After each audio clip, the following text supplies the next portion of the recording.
La musique est dictée par Dieu. C'est le monde de Dieu. Prenez autorité que Dieu vous a donnée.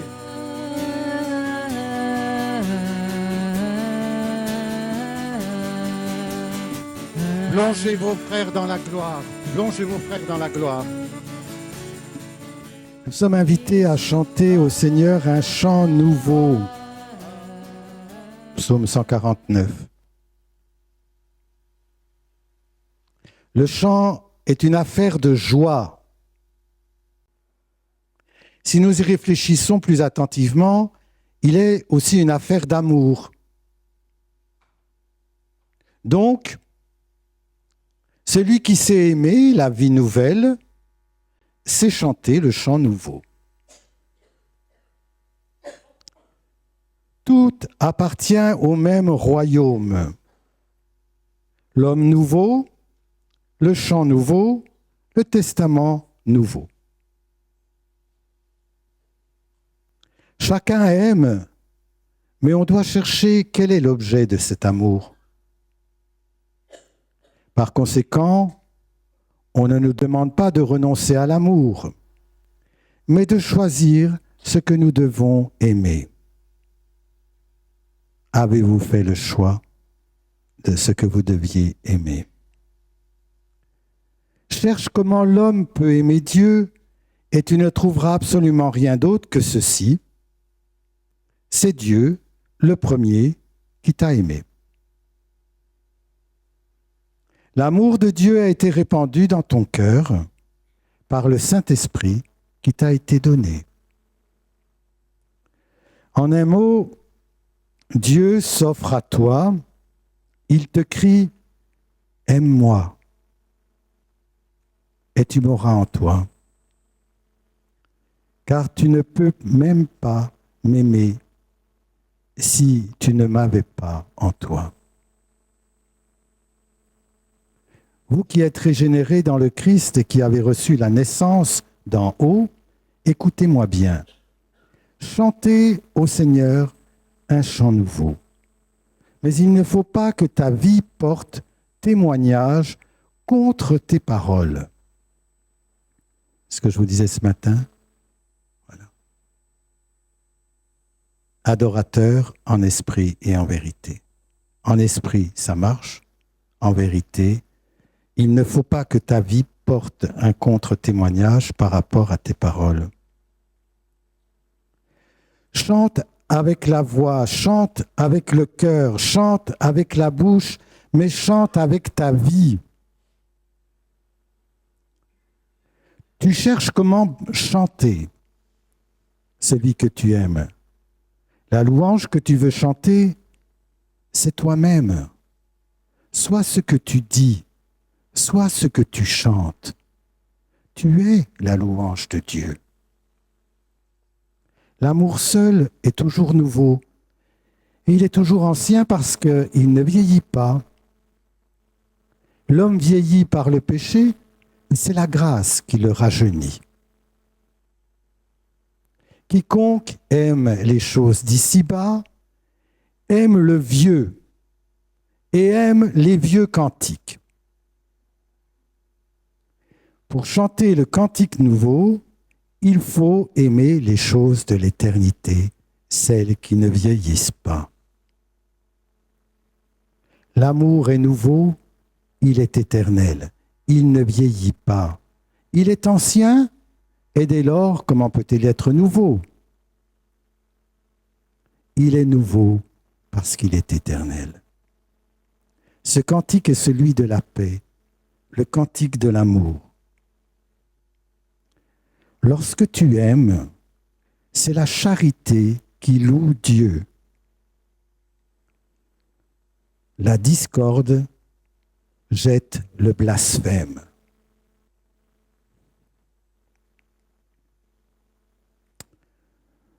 Alors, saint Hildegarde de Bingen, docteur de l'Église par Benoît XVI, considérée déjà comme docteur de l'Église et déjà sainte par la voix du peuple.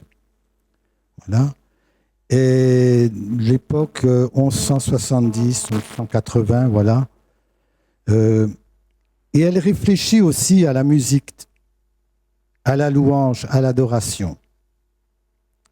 Et elle dit, est-ce que les mots, elle n'est pas la seule, hein, il y en a d'autres, est-ce que les mots et la transmission de la parole de Dieu, comme je le fais là en parlant ou en lisant la Bible, est-ce qu'ils ne perdent pas de leur force lorsqu'on les chante? Est-ce qu'il ne vaut pas mieux dire un psaume plutôt que de le chanter? Est-ce qu'ils ne perdent pas la force quand il est chanté? Et il y a des pères de l'Église qui étaient un peu inquiets de ça et qui disaient, il ne faut pas chanter les psaumes, il faut réciter. La parole, elle est récitée, on n'a pas à chanter.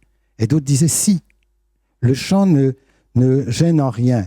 Peut-on chanter la parole de Dieu, comme on entend le jour de Pâques ou chez les orthodoxes? Peut-on chanter la parole de Dieu?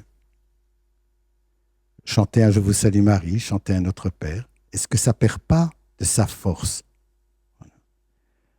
Le plaisir qui accompagne la musique va-t-elle nuire à la parole de Dieu, à la gravité de la parole de Dieu? Saint Hildegarde va connaître beaucoup de réticences de la part de l'Église de son temps par rapport à la musique.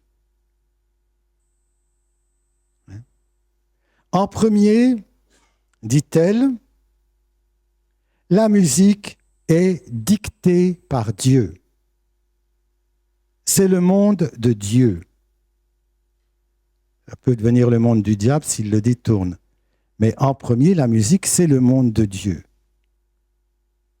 Même si elle peut être récupérée par l'ennemi, comme on peut récupérer les armes de quelqu'un, la musique, c'est d'abord en premier le monde de Dieu.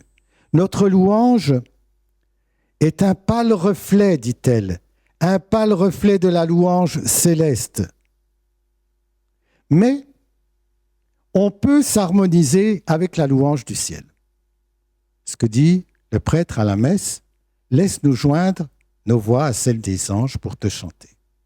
Voilà, à chaque préface.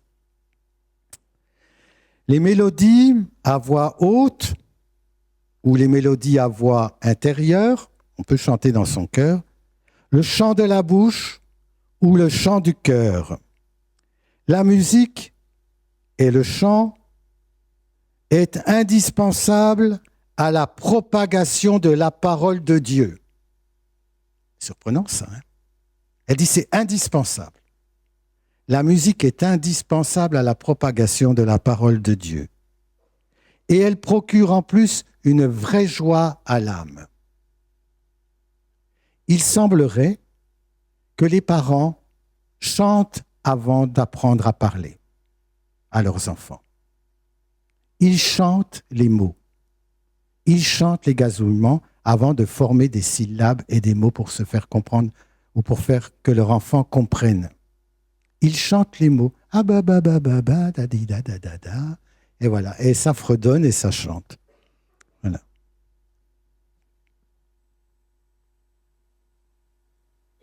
Pour que l'homme puisse jouir de cette douceur de la louange divine, dont Adam jouissait avant sa chute et dont il ne pouvait plus se souvenir dans son exil.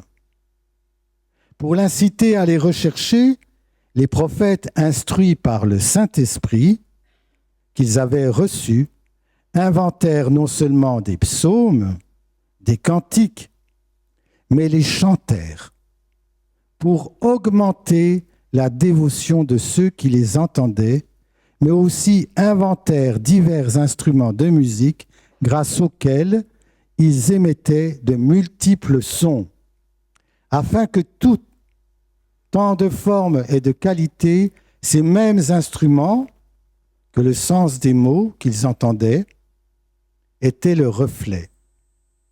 C'est-à-dire, par ce moyen des chants, on éveillait, on réveillait l'âme d'Adam, qui était comme exilée, voilà, en nous. Voilà. Comprenez? Comme si d'un seul coup, par le chant, religieux, Adam se rappelle de sa première condition.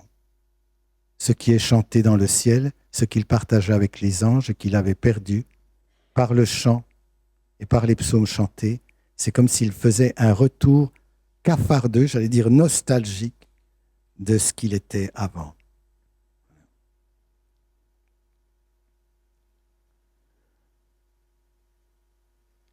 Donc, ces instruments extérieurs, dit-elle, sont aussi des instruments intérieurs.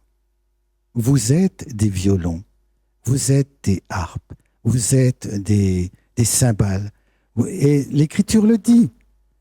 Si tu ne fais que chanter sans agir dans la charité, tu es une cymbale retentissante. Une cymbale retentissante. C'est joli, mais tu n'as pas de parole, tu n'as pas d'acte franc. C'est retentissant ton truc. Voilà. Si tu fais la charité et que tu fais comme de la trompette, c'est de la trompette, tu te montres, tu es une véritable trompette. Voilà. Vous voyez, les instruments sont même là pour nous dire un peu l'état de l'âme. De tout votre art, soutenez l'ovation. L'ovation, c'était un cri. Une ovation. Quand on fait une ovation pour quelqu'un, c'était un cri. Ça peut être un cri de guerre, ça peut être un cri d'élévation de quelqu'un pour un roi et tout ça. Quand on soutenait l'ovation, les prêtres demandaient le psaume et David, le roi, prophète, dit « Soutenez l'ovation ». Pas « hip, hip, hip, hurrah ». Soutenez l'ovation.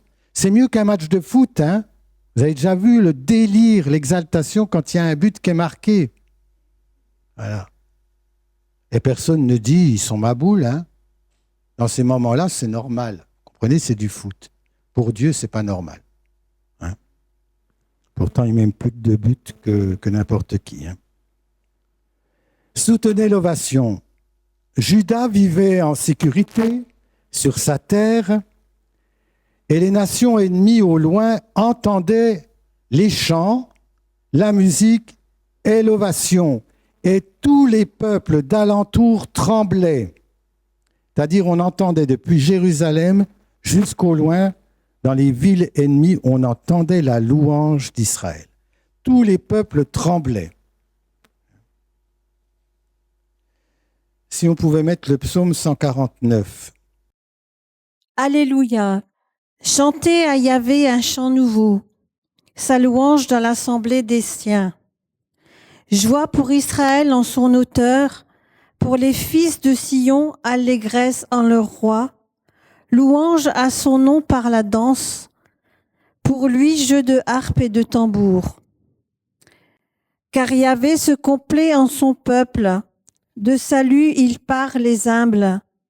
Les siens jubilent de gloire, ils acclament depuis leur place. Les éloges de Dieu à pleine gorge, à pleine main l'épée à deux tranchants. Pour exercer sur les peuples vengeance, sur les nations le châtiment, pour lier de chaînes leur roi, d'entraves de fer leurs notables, pour leur appliquer la sentence écrite, gloire en soi à tous les siens. C'est un psaume. Moi, quand je cherche un psaume, vous savez, on dit la fine pointe du texte. Où est la fine pointe du texte? Alors, des fois, il faut chercher, il faut faire des études, il faut fouiller dans des bouquins. Et quelquefois, je me dis, sûr que ce truc-là, il a été pensé par David comme un chandelier à 7 branches. Sûr. Je ne sais pas pourquoi, dans ma tête, ça me dit, celui-là, c'est un chandelier à 7 branches. Alléluia. Chantez à Yahvé un chant nouveau. Après, c'est dit comment? Sa louange dans l'assemblée des siens. Après, verset 2. Joie pour Israël en son auteur. Sa louange dans l'assemblée des siens. Versets 2 et 3. Pour les fils de Sion, allégresse en leur roi. Louange à son nom par la danse. Pour lui, jeu de harpe et de tambour. Versets 5 et 6. Les siens jubilent de gloire, ils acclament depuis leur place. Les éloges de Dieu à pleine gorge, à pleine main l'épée à deux tranchants. Versets 7 et 8. Pour exercer sur les peuples vengeance, sur les nations le châtiment, pour lier de chaînes leur roi, d'entraves de fer leurs notables. Verset 9. Pour leur appliquer la sentence écrite, gloire en soi à tous les siens. Verset 10. Eh oui, voilà. C'est une Bible où ils n'ont pas mis Alléluia au début, mais ils doivent le mettre à la fin, comme le psaume 150. Alléluia, Alléluia. À moins que l'Alléluia serve pour les deux. Voilà. Est-ce que vous avez vu ce qui se passe? Alors tu descends l'affaire. Alléluia, le nom d'Hachem. Le nom d'Hachem, Alléluia. Non, ça c'est important. Pousse là-bas. Encore. Non, fais-le de façon à ce qu'on puisse voir l'ensemble. Voilà. Alléluia, Alléluia. De chaque côté. Dans l'assemblée des siens, gloire soit à tous les siens. Allégresse en leur roi, son peuple des humbles, peuple de chair, leur roi, voilà, faire pour les glorieux, humble, glorieux, peuple, peuple, roi, roi. Et au milieu, voilà, les siens jubilent de gloire, tenant en main l'épée à deux tranchants. Voilà le centre. Le psaume, c'est « Nous jubilons dans la gloire de Dieu en tenant l'épée à deux tranchants. » Voilà. C'est sûr? Le premier, c'est le nom d'Hachem. Le dernier, c'est le nom d'Hachem. Dieu d'Israël, son peuple humble, les peuples orgueilleux, depuis leur place dans sa gloire, le centre. Notre place, c'est dans la gloire de Dieu.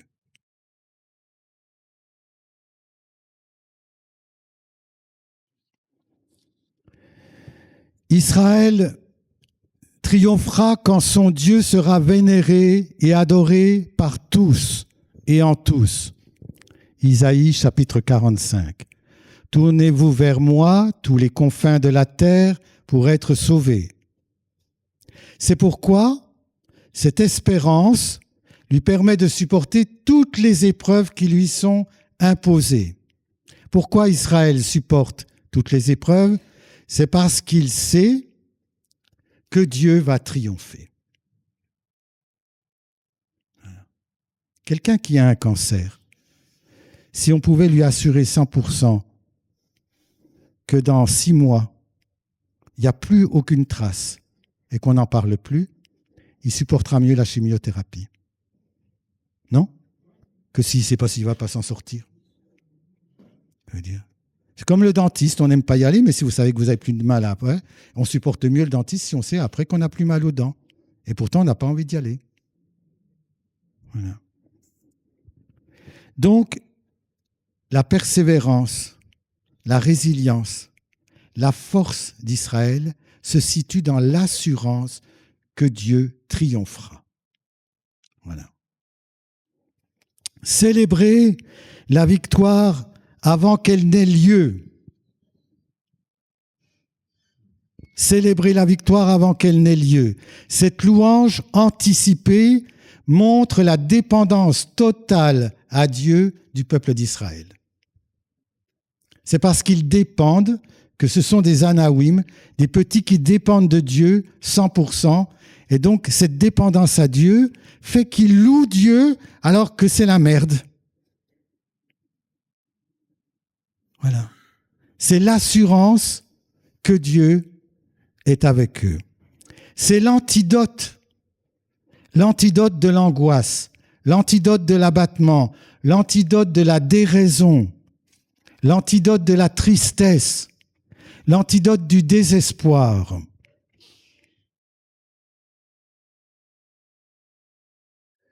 Et alors il dit dans le psaume 149, versets 1, 5 et 9, « Louez Dieu par la danse et le tambour. » ou le tambourin. Louez-le par la lyre, par la jubilation. Louez-le par les cris de joie, par l'exaltation. Ils acclament déjà la victoire de Dieu sur toutes les forces du mal.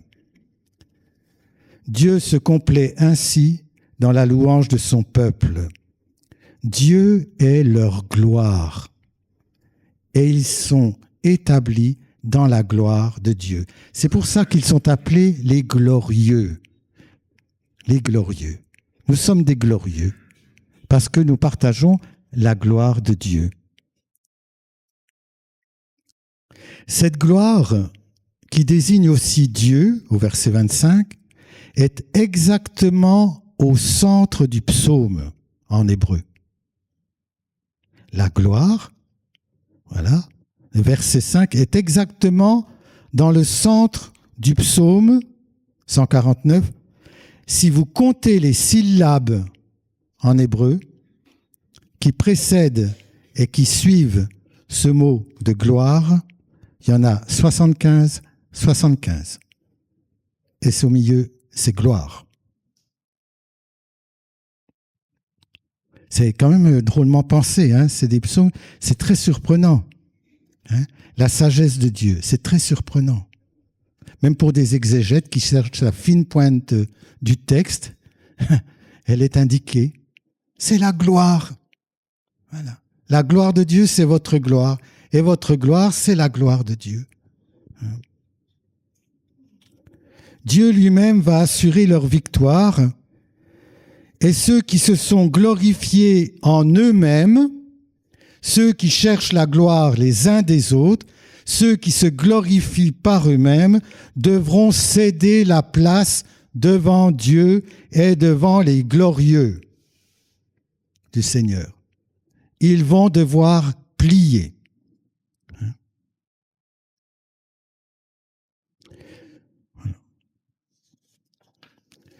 Vous avez entendu, par la danse, le tambourin, les cymbales, les tambours, les sithars, la lyre, la jubilation, les cris de joie et l'exaltation. Saint Thomas d'Aquin dit « Un cantique, c'est l'exultation que l'esprit a au sujet des réalités éternelles, éclatant dans la voix. » Voilà. Donc le psaume 149, chantez un chant nouveau, louez-le dans l'assemblée de ses fidèles, dansez à la louange de son nom, jouez pour lui tambourin et cithare. C'est l'explication, le premier c'est chant nouveau.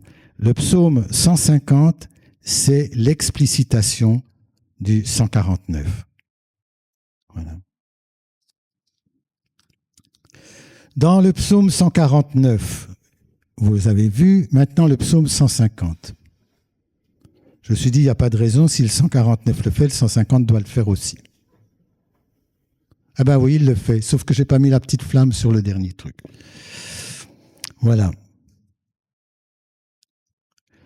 Le mot louange dans le psaume 150 apparaît 13 fois.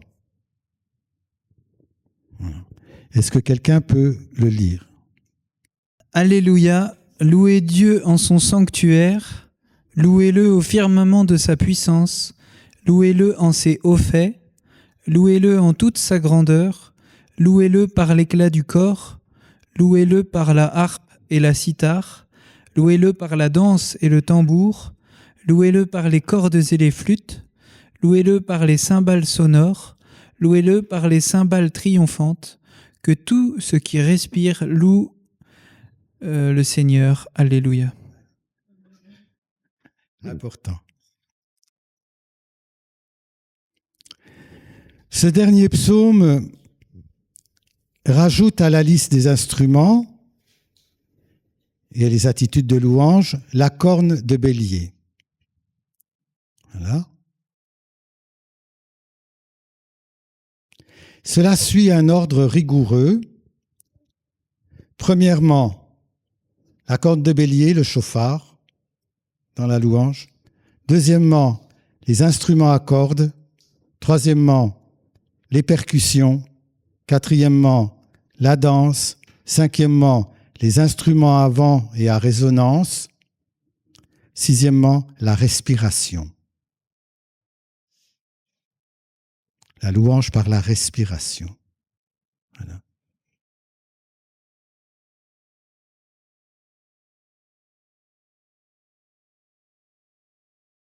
Louez-le. Alléluia. Alléluia. Ça va? Voilà. Louez-le dans son sanctuaire. Louez-le par votre respiration, c'est-à-dire la fine pointe de votre âme, le souffle créateur de Dieu en vous, le souffle qui a fait de vous les temples du Saint-Esprit. Comprenez? Alléluia, le nom d'Hachem. Alléluia, le nom d'Hachem. Louez-le dans le sanctuaire, le temple. Louez-le dans le sanctuaire, le temple, par votre respiration, sanctuaire intérieur. Voilà. Splendeur, majesté et gloire. Splendeur, majesté et gloire. Le milieu, louez-le au son du chauffard et par la danse. Très important, on ne sait pas jouer du chauffard, c'est con, hein, mais on sait danser. Il n'y a pas assez de danseurs parmi nous. Voilà. Par la danse. Voilà. Il y a des danses religieuses. Hein. Il n'y a pas que les Indiens qui font de la danse religieuse. Hein. Voilà.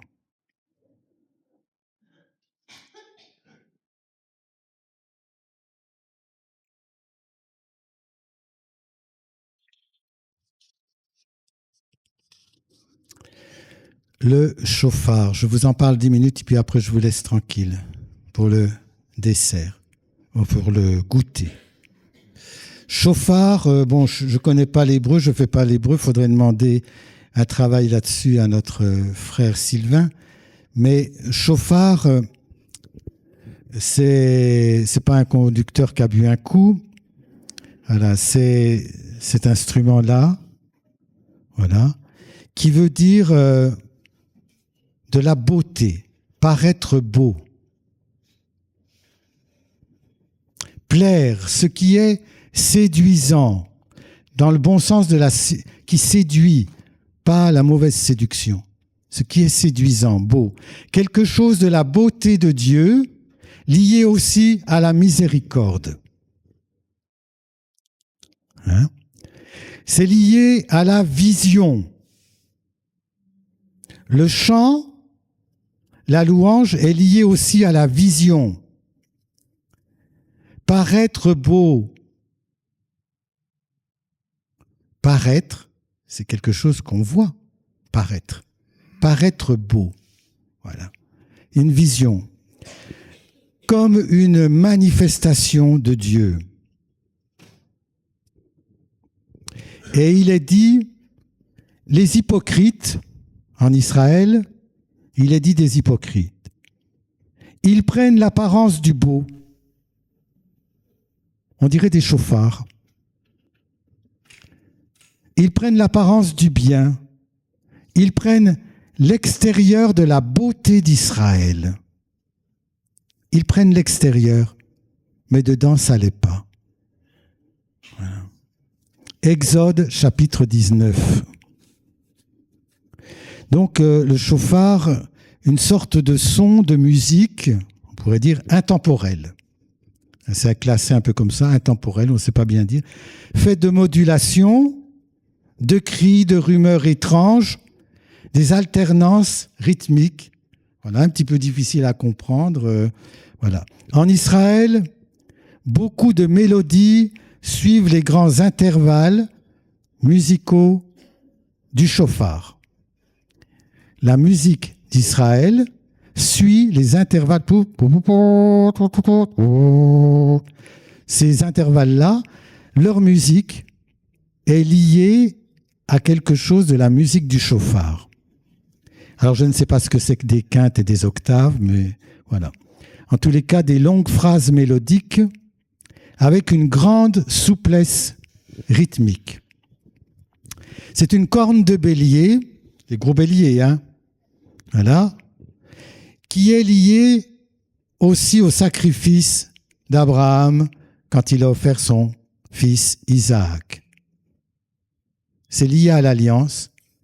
Quand Abraham a offert son fils Isaac et que l'ange lui dit « Ne porte pas la main sur l'enfant, j'ai vu ta foi » et Abraham voit le bélier pris par les cornes dans un buisson d'épines.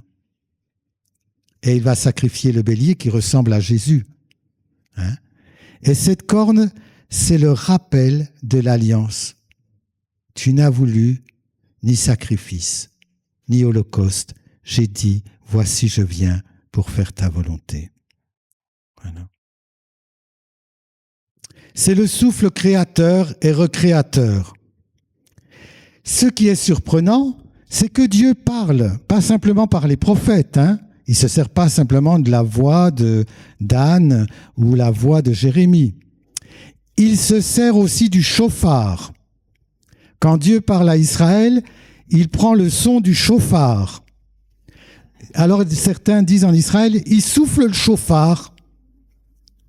Dieu, au mont Sinaï, quand la parole arrivait, on nous disait qu'il y avait des sons de chauffard. Les gens avaient peur, ils se disaient.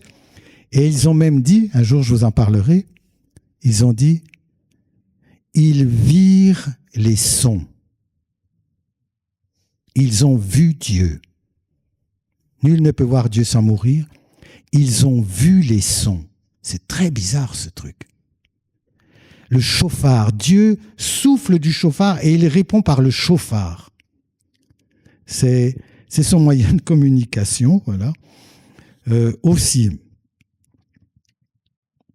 Non seulement ça annonce les fêtes, ça rappelle le sacrifice d'Isaac, c'est-à-dire ce qui est terrestre et ce qui est chair s'associe à Dieu dans ce mystère d'amour et d'intimité. Dieu prend ce qui est terrestre, ce qui est chair, pour l'associer à sa personnalité. Voilà. Dieu se sert de la chair, d'une corne. La corne, c'est aussi la gloire. Vous savez que les autels avaient des cornes. La gloire. Les rayons qui sortent de la tête de Moïse, c'est des rayons de gloire lumineux. Et comme le mot corne et rayon sont des fois un petit peu semblables, dans l'écriture, on ne sait plus trop. Quand Michel-Ange fait la statue de Moïse, il lui met des vraies cornes sur la tête. Des cornes de taureau, des cornes de buffle, comme ça. Et on voit dans des tableaux des cornes. C'est les rayons, parce que c'est le même mot. Rayonnement et corne. C'est de la gloire, de la lumière, c'est de la gloire pleine. Le diable a des cornes. C'est de la gloire qui s'est durcie. Il a perdu sa gloire, mais il n'a pas perdu ses cornes. Les cornes de gloire du diable, c'est de la gloire qui s'est durcie. Dieu ne lui a pas enlevé, mais lui en a fait quelque chose de dur et de violent. Comprenez ?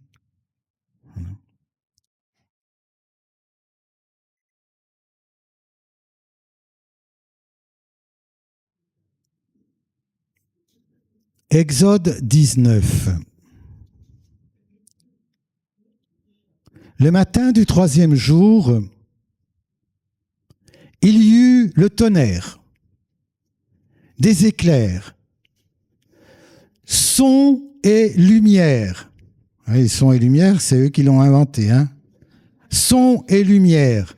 Ce qui est très drôle en physique, c'est que le son et la lumière, l'image et le son, c'est la même onde. C'est la même onde. Le son peut faire une image, une échographie. C'est du son qui vous montre la vie.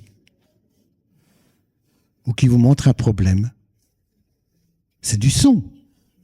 Une chauve-souris qui voit rien, quand elle envoie un son, elle a toutes les formes. Quand votre cœur sonne, vous voyez quelque chose de Dieu. Si votre cœur envoie des sons glorieux, votre âme voit des choses glorieuses. C'est pas du New Age, hein. Très attention, hein. C'est pas du New Age.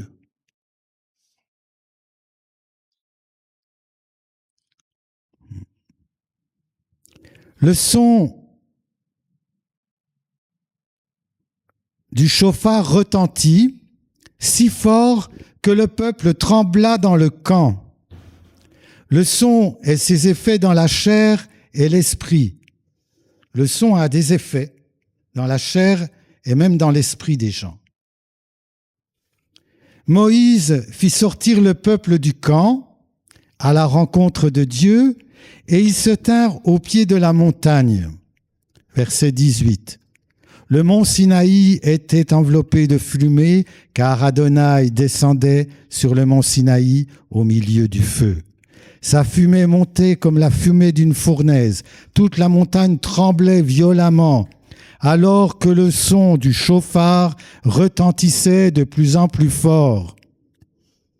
Pendant que le son retentissait de plus en plus fort, Moïse parlait à Dieu et Dieu lui répondait par une voix. Voilà.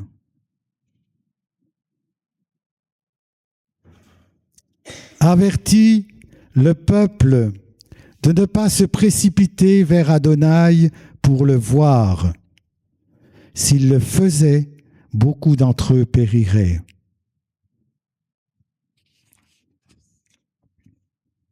La gloire d'Adonai demeura sur le mont Sinaï et la nuée le couvrit pendant 6 jours. Pourquoi pas 7? C'est le travail, hein? Pendant 6 jours. Car le 7e jour, c'était le temps du shalom, le Shabbat de Dieu, le repos non seulement de Dieu, mais de Dieu et de l'homme. De Dieu et de l'homme ensemble dans cette intimité de 2 cœurs unis. Voilà. Et le 7e jour, verset 16, Dieu appela Moïse du milieu de la nuée glorieuse. Et Moïse pénétra dans la nuée glorieuse.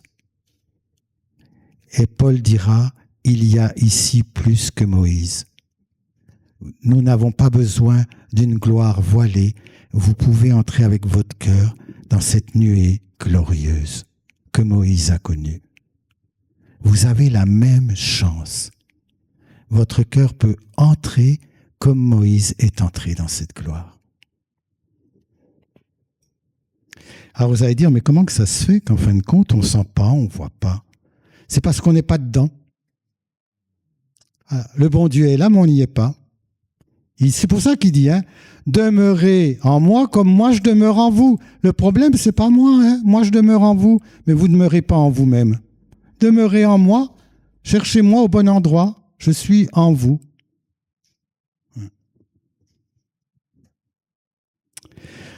Dans le temps de Gédéon, à l'heure de la mission, pour délivrer Israël de ses ennemis qui étaient spoliateurs, on nous dit, du temps de Gédéon, le chauffard ne sonnait plus. Voilà. Le cœur avait arrêté de louer puissamment Dieu. Le chauffard ne sonnait plus.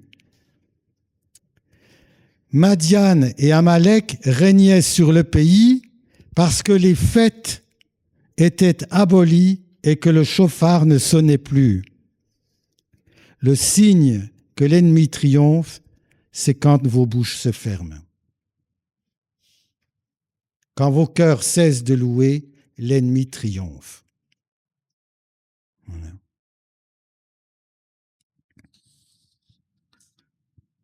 Donc, je terminerai peut-être là-dessus. Faire sonner le chauffard, physiquement, faire sonner le chauffard intérieurement, faites sonner vos chauffards intérieurement, c'est vous repositionner. Vous avez perdu des positions. Faire sonner le chauffard, c'est se repositionner dans le monde concret, physique et spirituel aussi. Se repositionner face au peuple, face aux nations, face à Dieu, face aux idoles, face aux ennemis. Repositionnement face à Dieu. Pas côté de Dieu, face à Dieu. Repositionnez-vous face à Dieu. Souffle à souffle. Voilà. Face aux idoles, face aux ennemis. Voilà.